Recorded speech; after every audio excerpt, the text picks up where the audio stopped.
Ура! Друзья, это юбилейный концерт Кинотройки, юбилейная передача, программа, в общем-то, подкаст, юбилейчик у нас Написали маленький. спасибо за передачу. Спасибо за передачу. Пожалуйста. И, пожалуйста, это юбилей для вас. Франсуа. И по этому поводу мы подготовили необычный контент. Вы понимаете, юбилейный выпуск должен быть хитом. 13-й воин был хитом, если что. Да. Но сегодня мы пошли не по голливудскому стандарту. Не по голливудским хитам. Дабы отметить наш 10-й выпуск. Как-то элегантно, скажем так. Да. Как истинное. С прононсом, так сказать. Кинотроечка, кинотроечка.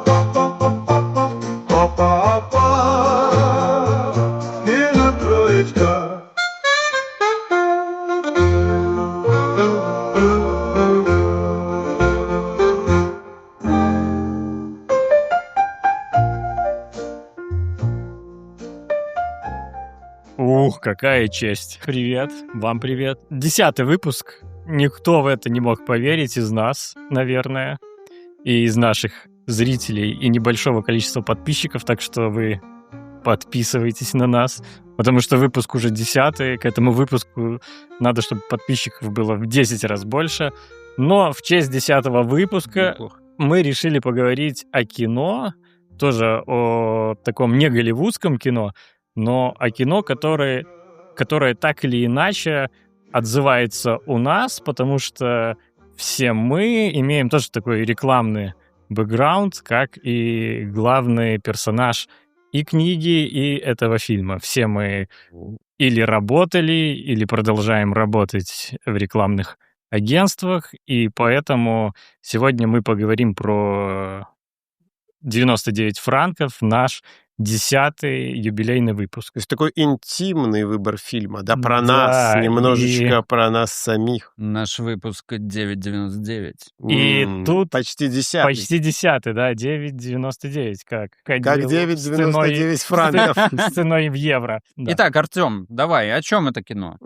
Я могу почитать кассету. Итак, на кассете написано: Октаву нет равных во вселенной, ведь он занимается рекламой. Это он решает, чего вам захочется завтра. Для него человек такой же продукт, как и все остальные. Октав трудится в крупнейшем рекламном агентстве Rosaries and Witchcraft. У него полно денег, женщин и но тем не менее его терзают сомнения. Две вещи в корне меняют жизнь Октава: роман с Софи, самой красивой сотрудницей агентства, и совещание в гигантском молочном концерне Мадон по поводу рекламного ролика. Октав срывается с катушек и решает взбунтоваться против системы, которая его породила, саботируя свою же рекламную кампанию. Вот так вот. Каждый из нас, мне кажется, работая в рекламном агентстве, хотел когда-нибудь саботировать свою рекламную кампанию. Так или иначе. Да. А иногда, может, все-таки и саботировал. Возможно, и саботировал. Не, как минимум, я не знаю, там, может, вы что-то и саботировали. Не, не специально, знаешь. Случайно. По неопытности. Но, как минимум, мы, наверное, все писали рекламные ролики так же, как Октав со своим другом, арт-директором, писал после того, когда получили полный... запасное дерьмецо часа X. Она достает баночку Старлайта, аккуратно приоткрывает. Не быстро, не медленно. Пробует ложечку этой дряни. Жмурится от удовольствия, пробуя продукт. Нормально? Угу. В скобках план на 2 секунды минимум. Да, минимум. Потом она пристально смотрит в камеру. Мой секрет — это... Старлайт, да. Извините. Ну что, кино снято по одноименному роману Федерико Бигбедера. Как бы его образ здесь, и в книжке, и в кино становится таким прообразом главного героя Октава Паранго. Вообще вот этот персонаж Октав Паранго кочует из одного романа в другой Бигбедера постоянно. И вот последний роман, там этот Октав, он радиоведущий, и какую-то он говорит не то шутку, я уже не помню, не то какое-то действие совершает, и его начинают отменять. Ну и, в принципе, чем-то это схоже с тем, что происходит здесь. Там опять все эти терзания, уже в контексте 20-х годов Франции. Так вот, этот персонаж кочует из всех романов Бигбедера, и он прикочевал к режиссеру Ян Кунен. Да, голландец. Голландец по происхождению, но по гражданству француз. Да. А я хочу добавить немножко, что вот Бигбедер, он же не просто написал 99 франков, он работал копирайтером как раз-таки в рекламном агентстве, в похожем рекламном агентстве, как в фильме 99 франков. И самое прикольное, что вышла эта книга, и после выхода этой книги его уволили из рекламного агентства, потому что якобы логично. Он вскрыл очень много инсайтов. Ну и в книге он описывает это, то, что он специально пишет эту книгу, то есть в какой-то момент ему приходит осознание, что он занимается как бы не ерундой, тем, что в этом нет правды и все прочее, плюс наркотические всякие приходы, и он решает, неплохо было бы уволиться из агентства, но если он уволится сам, то он не получит никаких социальных гарантий, которые обеспечат ему дальнейшую жизнь. И он решает написать книгу, издать ее, и все ее почитают, и его уволят. И он сможет претендовать на все компенсации. План удался, получается. Наверное. Я думаю, даже лучше, чем он хотел. Да, возможно, даже лучше, чем он задумывал. Да, его книги же становятся бестселлерами, и приносят сильно больше, чем то пособие, на которое он рассчитывал. Да, хотя вот, к примеру, в книге, по-моему, там уровни зарплат, он рассказывает там про 13 тысяч евро в месяц, но чуть-чуть отличается от зарплаты. Очень сильно отличается. В принципе, да и рекламное агентство, которое показано в фильме, оно сильно отличается от рекламных агентств. А остальных других, в которых чуть-чуть все по-другому. Про рекламное агентство, что можно сказать, интересно, это такой собирательный образ всех сетевых агентств. Тут и название вот это Ross and Witchcraft, оно дублирует агентство, в котором он работал, по-моему, там Young and Rubicon. Да. И это Saatchi & Saatchi, и это White and Kennedy. Это стандартное сетевое агентство с таким названием. Почему оно так называется, Ross and Witchcraft? Россерис, это вроде звучит как некая фамилия такая, как Огилви, как Сачи, что-то такое высокое. А Witchcraft — это как-то, если переводить, что-то вроде там чудес, волшебства какого-то, создавая чудеса, что-то чудотворение какое-то. И поэтому такое собирательное название, опять-таки, сатира. Вообще весь фильм, он пронизан вот этой постиронией, пронизан сатирой над обществом потребления и сатирой над внутренней кухней агентства, о том, что все друг друга там ни во что не ставят, все друг друга пользуют. Собственно, так и начинается фильм с цитаты о том, что все продается. Все покупается. Любовь, искусство, планета Земля, вы, я. Я особенно.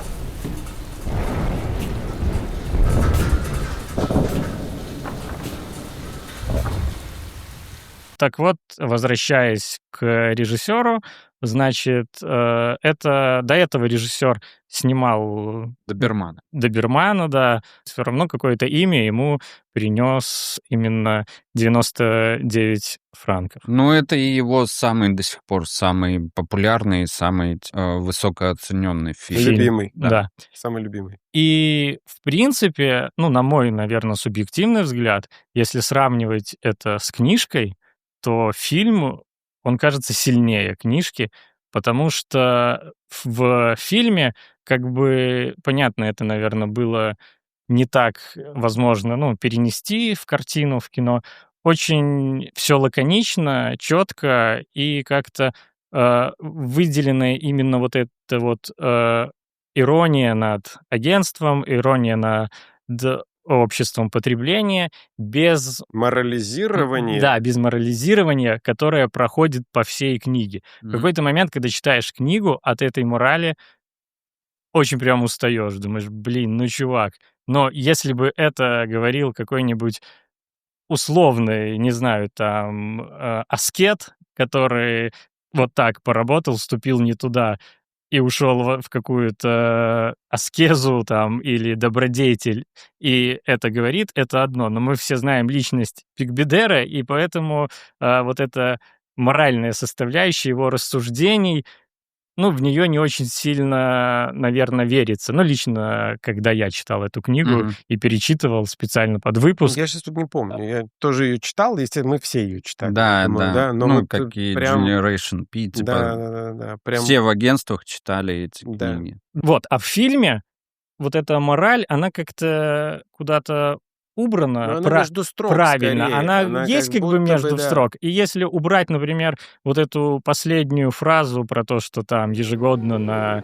Каждый год мировой бюджет на рекламу составляет 500 миллиардов долларов. Исследования ООН показали, что даже 10% этой суммы было бы достаточно, чтобы в половину сократить голод на Земле. то она, в принципе, может быть, и отсутствует, ну, таким прямым текстом. Мгм. Она дает больше, вот, то есть фильм дает больше пространства, чтобы подумать, чтобы самому найти вот эти вот, ну, штуки, на которые в книге тебе прям носом тыкают, что вот это так плохо, это здесь плохо, это с этой стороны плохо, и это плохо. Поэтому адаптация под, ну, книги под этот фильм, она действительно, ну, удачная. Редко Мгм. такое бывает, когда книга круто адаптируется. Причем сам Биг Бидер, он в нем снимается в этом фильме, но к сценарию он, ну, не имеет отношения большого. Тут отдельные сценаристы, которые сделали сценарий этого фильма. Подожди, а в роли кого снимается Биг Бидер? А мне очень нравится, кстати, его Кого он камео. играет? Там 3 камео его, но самое яркое — это в самом начале, когда Октавиус смотрит в зеркало, он сразу видит Биг Бидера, а потом Отражение, Да, потом да, там, какое-то. типа, потом он становится собой. ну, И это как бы вот это связь между тем, что Вова говорил. Он видел в этой роли себя всегда, когда и книги писал. И когда они начинали экранизацию, они рассматривали, чтобы Биг Бидер снялся в главной роли в этом фильме. Ой-ой. Да, ну и Опасность, хорошо, конечно. что так не случилось, Да, конечно, потому что да. вот этот Жан Дюжарден, Дюжарден, он ну, как-то очень, нашелся. да, он очень Да. крутой актер. А он же и француз. потом там, да, он Да, он, крутой актер, да, Оскар у него, Да, у получал, него да, Оскар да. за француза, это же он в главной роли. артист. да. Артист. Извините. Артист. Артист. Солдат. Единственный фильм оскаровский, который я не смотрел и не буду никогда.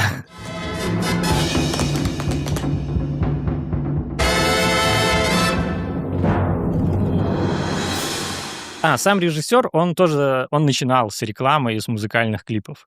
Он Мгм. наснимал много рекламы, в том числе какой-то культовой для для брендов. Ну, это очевидно и по фильму, и по Доберману это очевидно Вот, было. поэтому он пришел в мир кино из мира рекламы и клипов, ему это отзывалось, и он говорил так, что поддерживая каким-то боком вот эту всю общую историю критики общества потребления, он говорил о том, что если ты не можешь хотя бы на что-то, ну, повлиять, то хотя бы это можно описать. Мгм. И с этой стороны это, ну, можно это назвать неким таким философским трудом, если, ну, дать воздуха и описание, потому что это как бы смысл философа, как бы не давать свою моральную точку зрения, да, Мгм. а описать то, что в мире на данный момент происходит, и Ну, то, они что его, подсветили и то, что как его, будто бы ну, какие-то как-то моменты, интересует, да.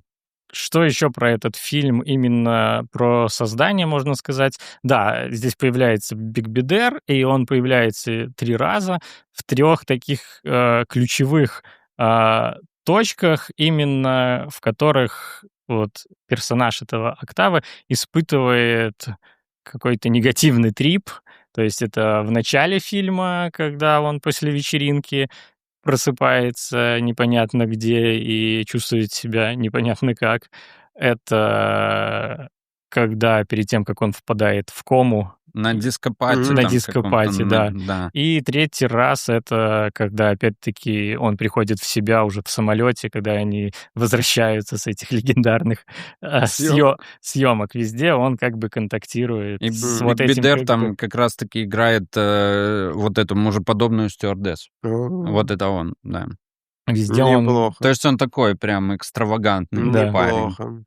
И, если вы посмотрите на его фотки, то он очень похож на Да, он- главного героя. Он тоже, тот же стиль, то есть прям с него писали. Более того, Биг Бидер потом сам как автор и как режиссер снял какой-то фильм тоже про гламурное время. Какой-то скаут приезжает в из гламурной тусовки фэшена приезжает. Он тоже, кстати, Октав Паранго. Он приезжает Рекламная кожа. в Россию и в поисках каких-то молодых моделей. Неплохо. Фильм такой, но продолжает критику гламура. А также, кроме Биг Бидера, в фильме появляется и сам режиссер. Он выбрал себе необычную роль и сыграл сумасшедшего друга Биг Бидера, когда он попадает в клинику.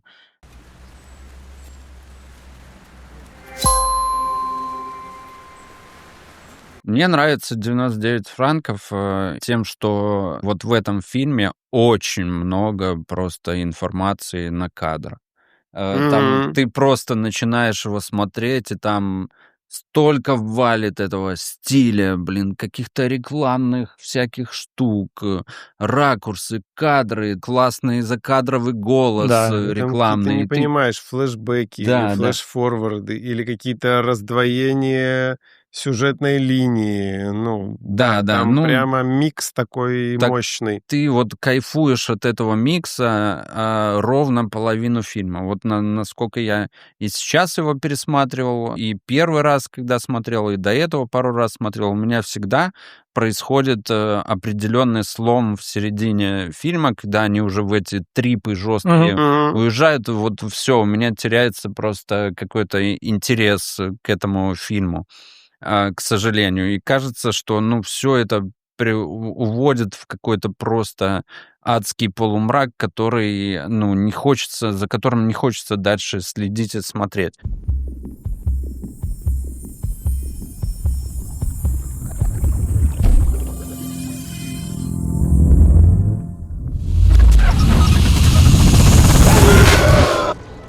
Этот фильм еще приколен тем, что у него как бы две концовки в этом фильме. И как вы считаете, вот по вашему мнению, типа какая из них, из этих концовок, неверная, понятно, что тут верной нет, но вот по вашим моральным принципам, ощущениям, какая из них работала бы лучше, если бы оставили одну? О, вот это вопрос. Мне знаешь, что кажется? Что как раз-таки здесь и нет верной концовки. То есть в этом и прикол, что и первая, и вторая, они неверные концовки. То есть они и первая, и вторая, они какие-то утрированно, гротескно, какие-то, не знаю, чумовые, просто придуманная какая-то вот такая штука. А вот мне кажется, что как будто бы от безвыходности так было сделано, потому что, а как закончить этот фильм? Как поставить реально его точку? закончить очень тяжело. Смотрите, здесь как бы и одна, и вторая концовка — это симулятор. Он существует... Наконец-то. Симулятор — это копия, которая утратила связь с реальностью и существует как самостоятельная реальность. Термин популяризировал философ Жан Бодрияр. Он описывал симулякры как образы или явления, которые сначала отражают реальность, потом искажают ее, а затем полностью заменяют. И люди начинают верить в иллюзию больше, чем в оригинал. Например, фастфуд из рекламы — это симулятор. На экране бургер, сочный, идеально сложенный, с паром и капельками соуса. В реальности сжатая булка в бумажке. Или Инстаграм-жизнь — это симулятор. Люди публикуют отретушированные фото, идеальные завтраки, улыбки и закаты. Это не отражение их реальной жизни, а красивая копия, которая начинает жить своей жизнью. Зрители верят в этот образ, сравнивают себя с ним, страдают, хотя за кадром все может быть совсем иначе. То, что мы видим, уже не реальность, а симулятор счастливой жизни.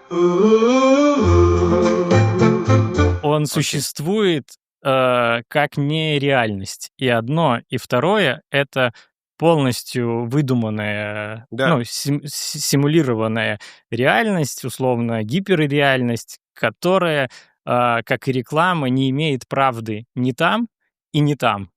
И поэтому он так может показаться, что они две Ну какие-то да. Мы видим, что они не настоящие. не Они немножко, настоящие. да, пережженные, не знаю, какие-то Не, это гротескные. понятно, да. Ну, И вот если тут- так подходить к этому, типа, это симулятор. Так и весь фильм это Так и симулятор. весь фильм есть, так Вот. весь Это фильм... просто набор тогда получается как без смысленных кадров. Так и Ну, есть.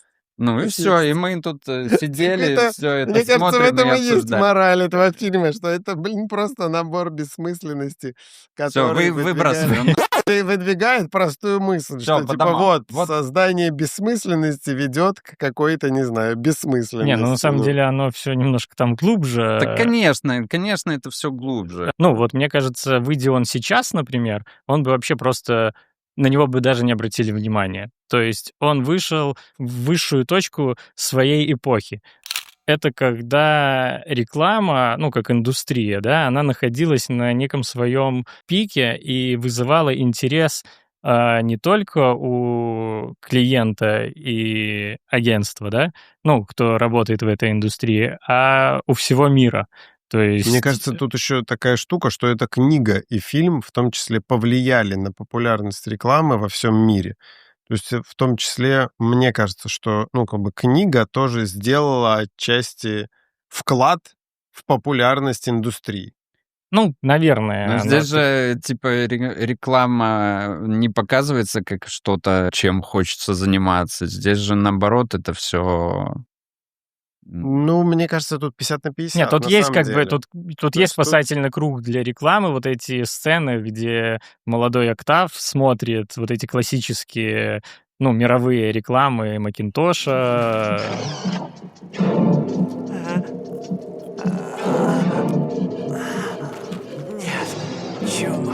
В тот день я решил, что пойду в рекламщики. И пошел.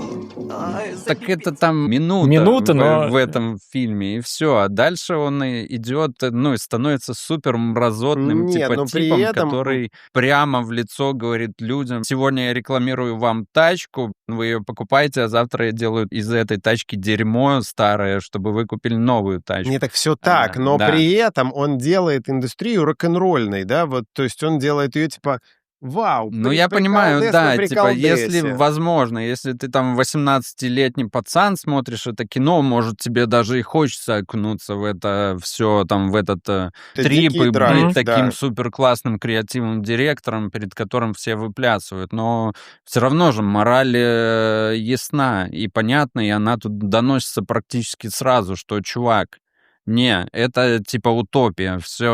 Весь рекламный мир — это утопия. Создание контента — это утопия. Это просто прямой наеб людей, типа в лицо. Это люди, которые обманывают других людей. Вот она здесь мораль. Мораль, ну, понятно, да. Ну, опять-таки, это 2007 год фильм, там 2000 год роман, коль мы уже там забежали на вот эту территорию симулякров. Это теория Жана Бодриара вообще о масс-медиа и в целом контексте времени, в котором люди живут, и писал он это в 80-х. Этот труд, где он объясняет, что значит там симулякры, что значит симуляция, что значит гиперреальность, как масс-медиа создает вот эти симулякры. И тогда, по сравнению с сегодняшним временем, это кажется, ну вот, представьте, 80-е, да, там Да. есть телевизор, 20 ну, условно. Ну, там, понятно, это 20 кажется просто 20 какой-то газет, и это кажется Да. чем-то мелким, но на самом деле это уже тогда было не мелким, раз целые философские труды по этому поводу возникали. Там и Фром писал про общество потребления, и Ну, и еще вот куча... и ты говоришь, что сегодня бы этот фильм, возможно, бы и не заметили. Я вот не согласен. Мне кажется, что сегодня это тоже супер актуальная тема. Да, конечно, чуть-чуть ее нужно было бы подкрутить в сторону там рилсов, там тиктоков. Да, так я и того. вот как раз про другое говорю, что говорит тогда про сегодняшний мир, да, то есть это уже не только теория, которая была в 80-х, а это есть, вся вот эта гиперреальность, симулякры и симуляции, это и есть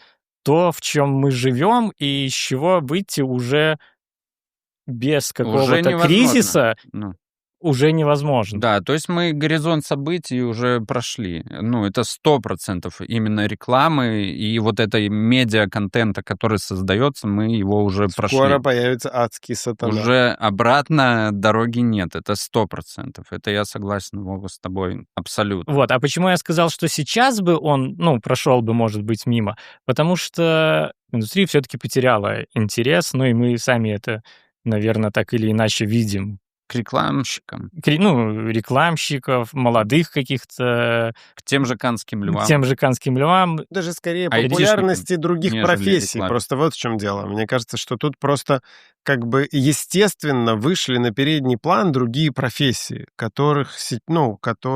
либо размылась эта профессия рекламщика, она размылась сильно шире, нежели рекламное агентство. Условно, сейчас там популярно IT, но все же понимают, что в IT большой блок занимает маркетинг. И там тоже сидят те же рекламщики, просто они чуть уже выкачаны, прокачаны в другую сферу. Поэтому но все движется. Планета Земля, ты и я. Я все. Все как продавалось, так, конечно. Да, и продается. Да, но есть еще один прикол, который, мне нравится, и можно здесь подчеркнуть, что базовые принципы рекламы и базовые принципы продаж, они работают до сих пор. То есть то же самое, что здесь, и те же 99 франков, которые написаны здесь на ценнике, вся эта штука работает и до сих пор во всех онлайн-магазинах. Если ты там пишешь на ценнике не 100 франков, а 99, то это, естественно, на подкорке работает, как и работало раньше. Вау, скидка, я это куплю. Те же базовые принципы, которые подсвечивает наш дорогой герой, когда делится своими сокровенными, скажем так, подходами в продажах, да, где ты продаешь не, скажем так, не йогурт, а стройность. Они работают до сих пор в этих же ТикТоках и в Рилсах и во всем остальном. Поэтому, это с точки зрения даже образования, понятие принципа продаж, а когда ты понимаешь, ты чуть-чуть, наверное, с головой больше начинаешь совершать даже те же бездумные покупки, которые мы все совершаем, этот фильм, он еще в том числе образовательный немножко. Ценный до сих пор, даже с учетом того, что немножко в плане рекламы устарел. Где-то я читал, проблема именно этого Октава, как персонажа, то, что он слишком умный. То есть, и поэтому он задумывается, делает он правильные вещи или делает он неправильные вещи. Есть в этом моральный выбор или в рекламе нет морального выбора? Мне кажется, знаешь, что, Вова... Я не хочу ни в коем случае никого там затронуть и обидеть. Конечно, он умный, но он любой человек, кризис среднего возраста, а у него кризис среднего возраста, 33 года задает себе примерно похожий вопрос. Я работал, а что я за это время сделал, а какие у меня моральные принципы и тому подобное. То же самое задает себе Октавиус в этом фильме. И, конечно же, мы все работали в рекламе, а реклама — это созданием постоянно контента, который умирает буквально на следующий день после релиза. Мы все в своей жизни сталкиваемся с такими же моральными проблемами. Мы просто люди, которые делают много всего, иногда даже всего классного, крутого, которое просто пропадает в медиа-волне, которая безостановочно рождает и сразу же пожирает свой хвост. В этом плане как раз-таки я, очень классно прочувствовал его внутренние эти переживания, и это отозвалось. Черт подери! Мы же продавцы мечты! Вчера я ходил навещать свою крестницу. Она танцевала в спектакле. Все декорации нарисовали дети. Я улетел. Я улетел! Улетел. А мне кажется, что он прикольно, в том числе он как бы, во-первых, он как это... С одной стороны, он стал популяризатором, ну, как бы рекламы, этот фильм, потому что хотим мы этого или не хотим, но любой фильм там о какой-то профессии просто ее как бы, ну, как бы открывает ее. Даже если там, не знаю, негативно тебе будет рассказываться о том, что реклама там, не знаю, несет в себе зло или что-то еще, все равно это как бы высказывание о профессии. Все равно это какой-то классный герой, к которому мы хотим там, не знаю, подключиться. И вот с одной стороны, то есть он как популяризировал рекламу, да, так мне кажется, он и, в принципе, своим высказыванием в будущем немножко повлиял на рекламу. Потому что вот этот вопрос, который задается здесь о том, что, ну, о бессмысленности вот этой всей рекламы, о условных там, то, что на рекламные кампании тратятся там миллиарды долларов, а можно было бы накормить всех, это влияет в целом на индустрию. И помните же, как раз до какого-то года, да, просто развлечение в рекламе было главное. Да, то есть, в принципе, как бы просто веселье, радость, развлечение и какой-то просто вот этот драйв. Потому Да? что комедии популярны. Да. На пленку ведь никто не ест. Да. Вот. А с какого-то момента, да, плавно индустрия переходит к тому, что как раз-таки уже и начинают смотреть, а какой же социальный подтекст у всего того, что там делает там Так, тот или иной бренд. так что юмор давайте, О, сейчас любовь давайте. куча букмекеров прям смотрят в этот моральный подтекст. Нет, не в этом дело. Ну, как бы мы же говорим А не если о... вам нужны спонсоры? Да, мы же говорим не А нам о... нужны спонсоры. не о, там, не знаю, наших реалиях, мы говорим о глобальных реалиях. Да ну, как какие бы, в том глобальные числе. реалии? Тёма, блин, как продавали, так и продают. Нет, так это Никто понятно. не Видите, смотрит это на моральные принципы, к сожалению. Частично смотрят, и частично мы видим, что Частично там тогда смотрели. выпрыгивают бренды, да, которые в том числе, ну, как бы, понятно, что это не все, понятно, что это не супер масс-маркетовые, да, но какие-то нишевые бренды, которые как раз тебе и продают, там, не знаю, свои принципы, да, и за которыми потом и идут люди. С нами это случится. Нет, если мы покажем им лучший путь. Я пошутил. Или нет? Еще, ну, вот про что ты говоришь, про принципы, да, тут вот опять-таки, если возвращаться в эту всю теорию симуляций, то вот как раз-таки продажа принципов — это и есть, ну, как бы создание симулякра, да, то есть принцип — это симулякр, то есть там до какого-то периода, условно, товар продавался свойством, качеством, ему не надо было дополнительное УТП, условно, да, то есть пылесос мощный, и все покупают, потому что надо мощный пылесос, а не потому что он заботится о семье, не знаю, там делает тебя крутым, ну и прочие вот эти все уловочки. Ну, а сегодня, и уже, наверное, начиная с 2000-х, так нельзя ничего продать, потому что продает не функция товара, а вот эта добавленная стоимость, потому что, ну, условно, если бы мы остановились на функции, то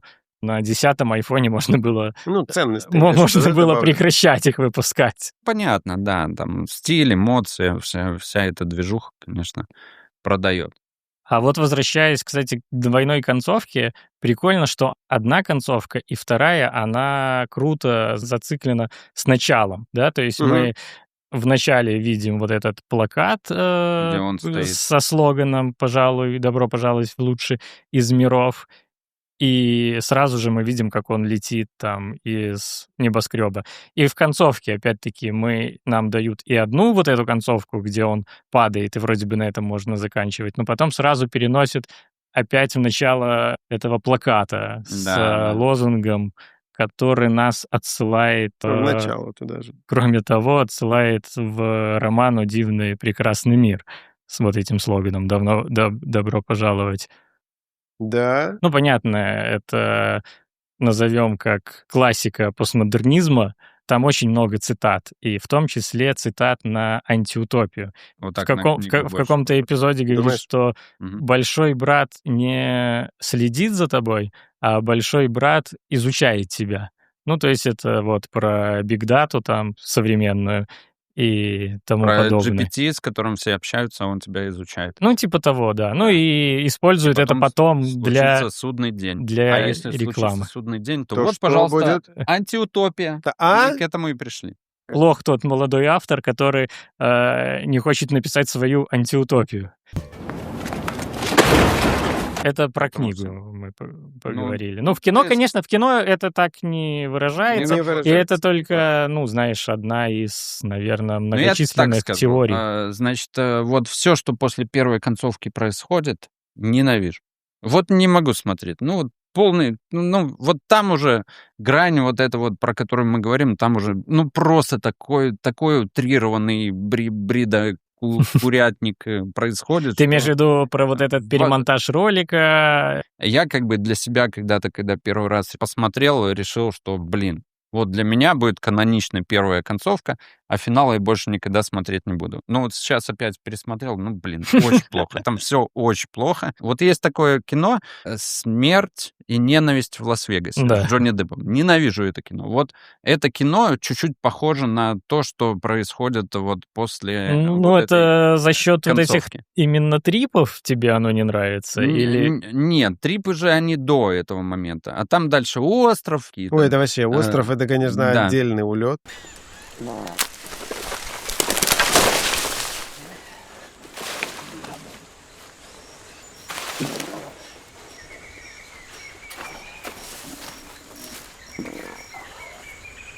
То, что он там с крыши Не может прыгнул, быть. Да, с крыши более в реалистично. каком-то там опьянении, сбив до этого нескольких полицейских, это как бы даже и ничего, концовка логичная очень даже. Мгм. А вот дальше, что происходит, все, меня просто бесит, и я всегда выключал это кино после первого просмотра. Это, кстати, Да. прикольная мысль. Это вот если бы не было там вот этой концовки, и вот этот борт, это и есть симулятор, про который мы говорили, Да. за которым ничего не стоит. Да. Ну, Да. то есть это копия с копией, которая потеряла уже свою референс свой первоначально.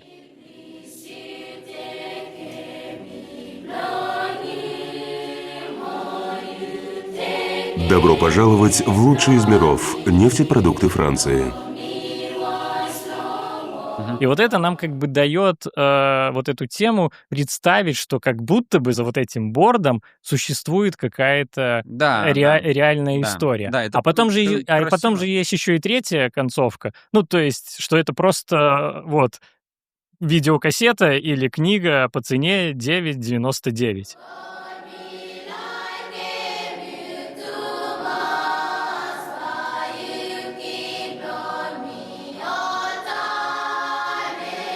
Последняя новинка. Всего за 9,99 евро.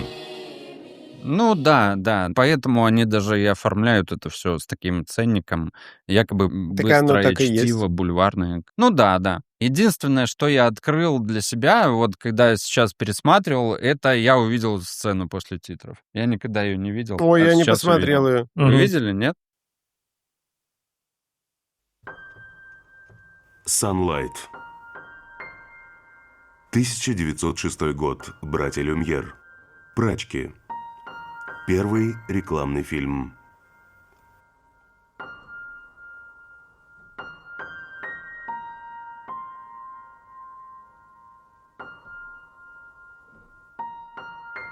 Ну, хоть что-то после полезное. этого. Но вот ты говоришь про вот этот перемонтаж, а в книге Жизнь мужиков. В Чикаго мы... этот же ролик перемонтировали, но перемонтировали чуть-чуть, ну, не с критикой общества потребления. И там он снимает... Сейчас мне интересно, потому что я не помню. И Я там он просто снимает вспомнил. версию, она похожа на то, как в фильме, там тоже вот эта Тамара, она ничего, это ваша Тарама. Это Тарама, также что-то в стиле порно извращается Йогуртом. с йогуртом, льет себе там на грудь, там что-то его как-то топчет, но Так. без октава. Без. И какой-то там... Без коров. и без Какой-то всего, там... мне кажется. Да, без всего вот этого Да. морализации, вот этого Там просто общества потребления. Такой эротическая типа версия. ролик как бы нестандартный, ну, Мгм. как бы разрывающий гламур. Понятно. И какой-то слоган там, я уже даже не помню, Да, что даже это не там помню. и на устах, и во рту что-то, ну, какой-то такой, типа, с подтекстом каким-то эротическим. они не показывают это Мадон, Запускают. но запускают. Один раз прокрутили его в 3 часа ночи, как это часто бывает с фестивальными роликами, по какому-то каналу, чтобы, ну, сказать, что это была рекламная кампания, и отправляют в Канны. И там они едут в Канны, вот этот арт-директор Октав и Тамара, и выигрывают Канны этим роликом. Да, вот вот этим. теперь вот это я вспоминаю. И поэтому я смотрел фильм и думал, блин, что-то вообще не по книге. Вот этим роликом как бы фейковым выигрывают в Канны. Ну, и там уже концовка совсем не такая, как в фильме. Его там арестовывают сразу в зале, и убийства они там совершают совершенно не так, как в фильме. Но это уже опять-таки... Кто захочет, прочитает. Да, Вот. но я к тому, что... Кто захотел, уже прочитал. Но вообще, конечно, бред. Вот, потому что мы же все запускали ролики на ТВ, делали и знаем, как там все проверяют, а тут он так собрал, сам там подменил, и вот все запустили. Не, подожди, там немножко объясняется. Нет, он объясняется. Они как бы... Смотри, по всему... Мы понимаем, что, невозможно. По всему медиа шла... А в книге Жизнь монашек. ролик они там по какой-то договоренности один раз прокрутили в каком-то эфире для того, чтобы, мы понимаем, да, по законам жанра подачи на фестиваль оно должно сработать. Так. Но тут вопрос в другом, что может ли такой ролик выиграть Канны, вот, да? А здесь уже не важно. Абсолютно. Здесь важно то, что... Обезьяны же побеждали в Каннах, играющие на барабанах, и до сих пор везде подсвечиваются. Вот. Поэтому он тоже написал, видишь, какую-то просто другую штуку, нестандартную, и повез ее в Канны. А как там на самом деле что было, уже додумывайте сами. Правильно? Там, наверное, опять же, больше про абсурдность всего, как бы, про вот этого процесса, не знаю. В том числе и абсурдность рекламных фестивалей. Это там тоже высмеивается. Да. В книжке. Да. Капитан, когда мы приземлимся? Не могу сказать. Мне можно? Я врач. Нет, я просто не знаю. А если предположить? Часа через 2, не раньше. Вы сможете предположить через 2 часа? Ну что, круто, классно обсудили, очень много вопросов таких. К этому фильму. И к этому фильму, и, в принципе, к нам, и к морали, и к кризису среднего возраста, который мы, к счастью, уже прошли, и к рекламе, в том числе и рекламе нашего канала. Именно поэтому вы не видите назойливую рекламу нашего канала, потому что у нас есть определенные моральные принципы. Которые стали симулякрами. Да. Ребята, что, юбилейный выпуск, 10-й, поздравляю вас. Наверное, будем продолжать пока что, а дальше будет видно, да? Будем двигаться... Почем? По треку? Нет, будем... По кругу? Нет, будем двигаться, как, собственно, Бодрияр в своих трудах говорит о том, что форма... как патриарх. Аминь. Биг-бидер. О том, что форма как бы побеждает содержание. Преобладает над содержанием. Но в этом есть как бы и обратная штука. То есть вот если мы, возьмем в пример наш подкаст, на какой-то момент, понятно, сейчас форма будет преобладать над содержанием, но от выпуска к выпуску мы выкристаллизуем вот это содержание и уже от количества к качеству, получается. В аудио, перейдем в аудио подкасты. В том числе, то есть когда научимся для того, чтобы условно... доносить содержание. Для того, чтобы начать что-то делать, можно себя смотивировать формой. И долго занимаясь формой, это как вот этот парень, который качался. То есть он начал качаться просто... Майкл Дудиков. О котором мы расскажем через выпуск. Ладно. В будущем. Будь худой, а не головой. Можно катать.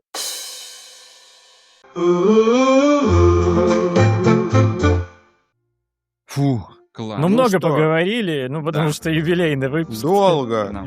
Поздравляйте нас с юбилеем. Своей подпиской.